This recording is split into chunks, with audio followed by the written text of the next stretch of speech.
Hello everyone, welcome to my YouTube channel. आज हम income tax return के topic के बारे में बात करेंगे कि इनकम टैक्स की रिटर्न जो होती हैं वो कितने टाइप की होती हैं, कितने प्रकार की होती हैं और वो रिटर्न किसके लिए यूज़ होती हैं, इसके बारे में अभी इस वीडियो में हम आपको इन्फॉर्मेशन देंगे। बहुत अच्छा टॉपिक है। आई होप आप सबको ये टॉपिक पसंद आएगा।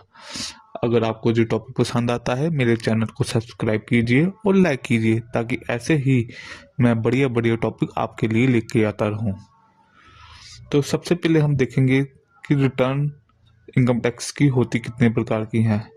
आईटीआर, इनकम टैक्स रिटर्न कहते हैं इसको शॉर्ट फॉर्म में कहते हैं आईटीआर।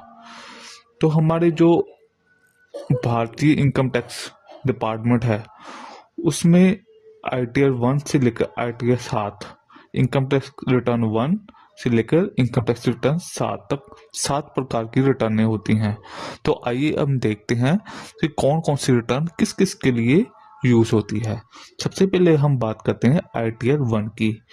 जो भी व्यक्ति की इनकम फ्रॉम अदर सोर्सेस हो, जैसे कोई लॉटरी जीतता है या कोई किसी प्रकार की विनिंग करता है और या फिर उसकी सैलरी इनकम है, उसके लिए हम आईटीआर 1 का यूज करते हैं। अब आगे देखते हैं आईटीआर 2। अगर किसी व्यक्ति को कैपिटल गेन मिला है या उसकी सैलरी इनकम भी है, आईटीआर 1 के सारे उसमें आएंगे ही आएंगे, उस साथ में कैपिटल गेन भी है और एग्रीकल्चर इनकम ही है जो कि एग्जम्प्ट है। एग्रीकल्चर इनकम में कोई टैक्स नहीं होती पर उसकी इंफॉर्मेशन जरूर देनी पड़ती है आईटीआर 2 में, तो उसके लिए आईटीआर 2 भरना पड़ेगा ताकि इनकम टैक्स रिटर्न में इसकी इंफॉर्मेशन उनको मिल जाए।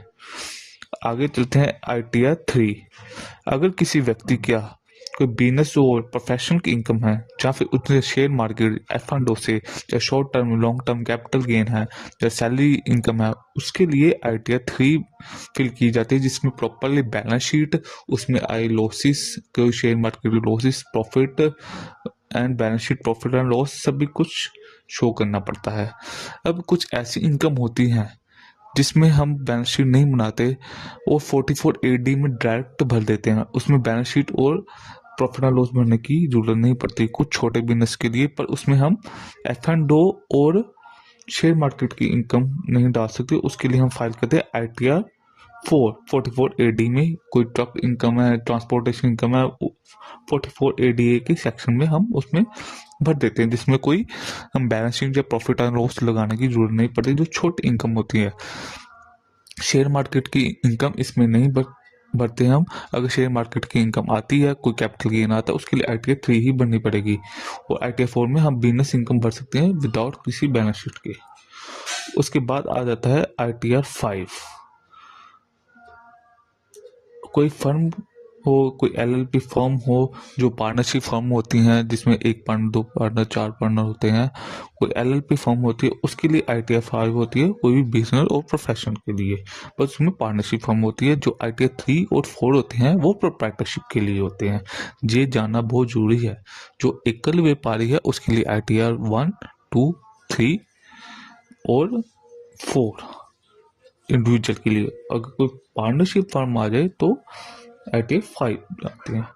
अगर कोई कंपनी केस आ जाता है, कोई कंपनी ट्रस्ट होते हैं, कंपनी होती है, उसके लिए आईटीआर 6। और जो कोई ट्रस्ट पॉलिटिकल पार्टीज कोई इंस्टीट्यूट होते हैं उसके लिए आईटीआर 7 फाइल किए जाते हैं। तो इस प्रकार से हमारे इनकम टैक्स रिटर्न की 7 तरह की रिटर्नें होती है। और कौन कौन सी रिटर्न किसके लिए यूज होती है आपको इस वीडियो से पता चल जाएगा। अगर आपको कोई भी आईटीआर का किसी प्रकार का फॉर्मेट चाहिए तो आप मुझे जहाँ पर मेल कर सकते हैं, या फिर अगर चाहिए तो आप मैसेज भी डाल सकते हैं, कमेंट भी में भी लिख सकते हैं।